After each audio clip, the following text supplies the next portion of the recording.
ಸಮಯಕ್ಕೆ ಸರಿಯಾಗಿ ಯಾರಿಲ್ಲದ ವೇಳೆಯಲ್ಲಿ ಈ ಮನೆಗೆ ಕಾಲಟ್ಟಂತೆ ಕಾಣಿಸುತ್ತೀನಿ. ಹರ್ಷ ಮಾಡಲಿಕ್ಕೆ ತಕ್ಕ ಸಮಯವಾಗಿದೆ.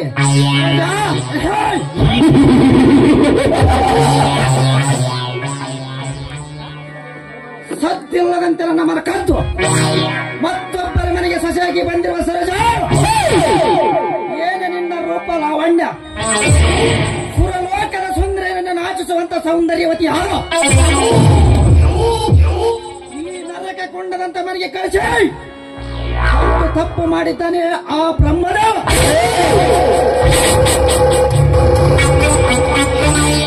ಆ ಬ್ರಹ್ಮದೇವ ತನ್ನ ಸಲುವಾಗಿ ಸರಸ್ವತಿಯನ್ನು, ಶಿವನ ಸಲುವಾಗಿ ಪಾರ್ವತಿಯನ್ನು, ದಿನ ಸಲುವಾಗಿ ಲಕ್ಷ್ಮಿಯನ್ನು, ಇಂದ್ರನ ಸಲುವಾಗಿ ಶುಚಿದೇವಿಯನ್ನು ಜೋಡಿ ಮಾಡಿದಂತೆ ಈ ಕಾಮರಾಜನ ಜೋಡಿಯಾಗಿ ನಿನ್ನ ಸೃಷ್ಟಿನೆಂಬ ನನ್ನ ಅನಿಸಿಕೆಯನ್ನು ಬುಡಮೇಲು ಮಾಡಿ ಈ ಶುಭಚಂದ್ರ ಜೋಡು ಮಾಡ. ಆದರೆ ಇನ್ನೊಮ್ಮೆ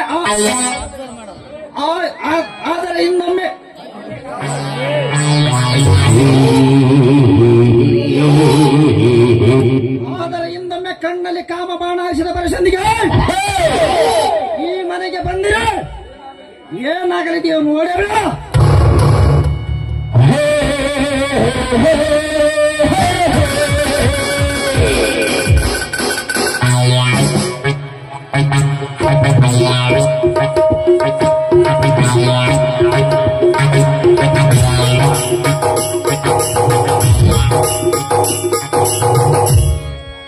ಯಾರದು? ಕೇಳದೆ ನಮ್ಮ ಮನೆಗೆ ಪ್ರವೇಶ ಮಾಡಿದ್ದು ಯಾರು? ಓಹೋ, ಶಿವರಾಜನ. ಅಂದರೆ ನೆನಪಲ್ಲಿರುವಂತೆ ಆಯ್ತು. ಆದರೂ ಪರಿಚಿತನು ನಿಜವಾಗಿ ಸಮ್ಮತಕ್ಕೆ ನಂದು ಮನೆಯಲ್ಲಿ ಪುರುಷರೆಲ್ಲ ಸಮಯದಲ್ಲಿ ಬಂದಿದ್ದು ಅನಿಶ್ಚಿತವಾದ ತಪ್ಪು ತಿಳಿಯಬೇಡ. ಪುರುಷರಿಲ್ಲದ ಮನೆಗೆ ಬರುವುದು ಸುಸಮಯ ಅಲ್ವೇ? ಎಷ್ಟೇ ಆದ್ರೂ ಇದು ನಿಮ್ಮ ಮನೆ ಅಲ್ಲವೇ? ನಾನು ಅಂದುಕೊಂಡಿದ್ದಕ್ಕಿಂತ ಸರಿಸಾಗಿ ಬಲಿಗೆ ಬಿತ್ತಂತೆ ಕಾಣಿಸುತ್ತಿದೆ. ಆದರೂ ನಟನೆ ಮಾತುಗಳಿಂದ ಮತ್ತಷ್ಟು ಹತ್ತಿರವಾಗಬೇಕು. ಯಾವುದೋ ಆಲೋಚನೆಯಲ್ಲಿ ಬಂದು ಬಿಟ್ಟಿ ಬರುವ ಸಮಯ ಇದಲ್ಲ.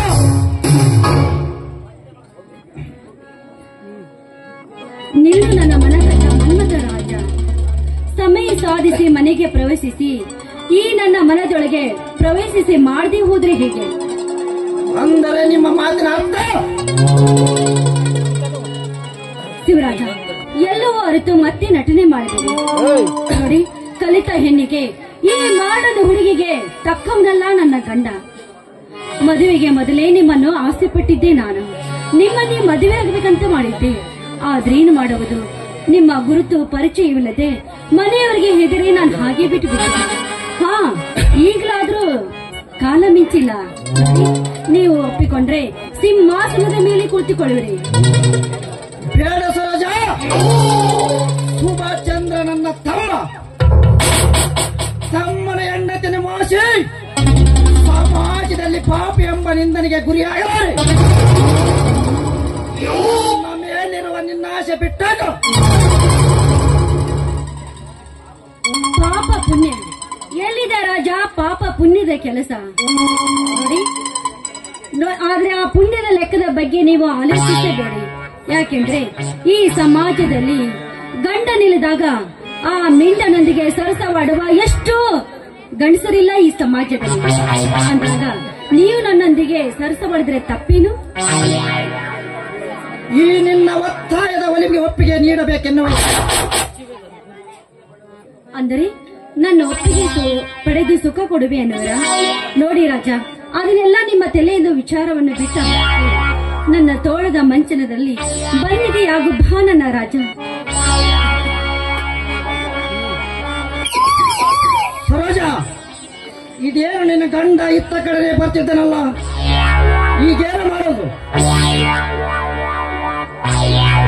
ಅದಕ್ಕೇಕೆ ನೀವು ಹೆದರಬೇಡಿ. ಅವರು ಬಂದ್ರೆ ನನ್ನ ಬೆಡ್ರೂಮಿನ ಮಂಚದ ಕೆಳಗೆ ಮಲಗಿಸುತ್ತೀನಿ. ಅದಕ್ಕೆ ನೀವು ರಾಜ ನನ್ನೊಂದಿಗೆ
ಸರೋಜಾ, ಸರೋಜಾ, ಯಾಕೆ ಏನಾಯ್ತು? ತುಂಬಾ ಗಾಬರಿಯಾಗಿದೀಯಾ?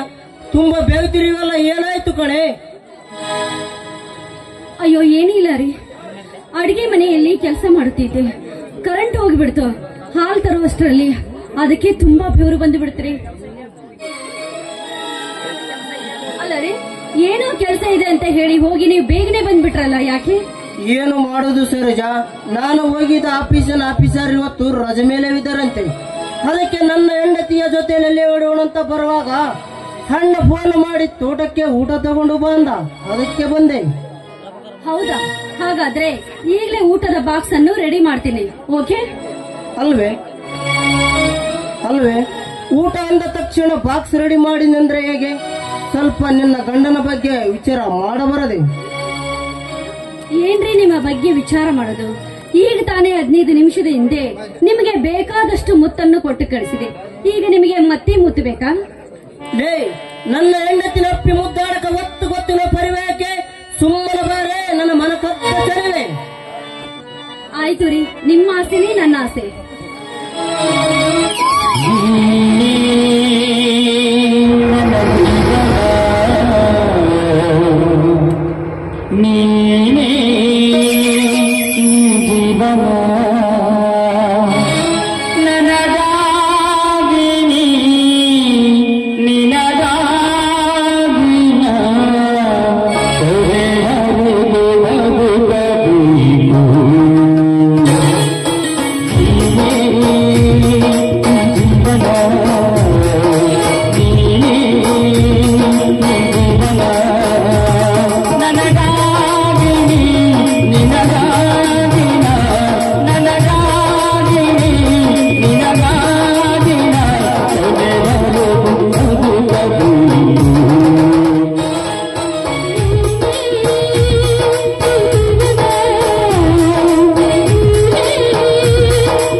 ಇವ್ಯಾವ ಚಪ್ಪಲಿ ಇಲ್ಲಿ ಬಿಟ್ಟಿದ್ದಾರಲ್ಲ, ಯಾರು ಬಂದಿದ್ದಾರೆ ನಮ್ಮ ಮನೆಗೆ?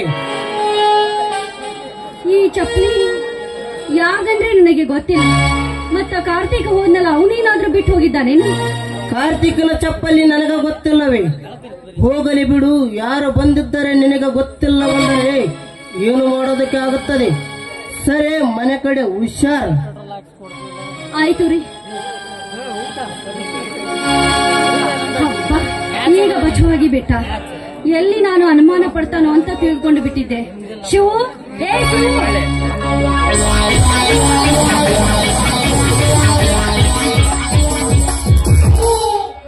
ಯಾಕೆ ಸರೋಜಾ, ಏನಾದ್ರೂ ತೊಂದ್ರೆ ಆಯ್ತಾ? ಯಾಕೆ ಗಾಬರಿ ಅದಂತಿದೆಯಲ್ಲ?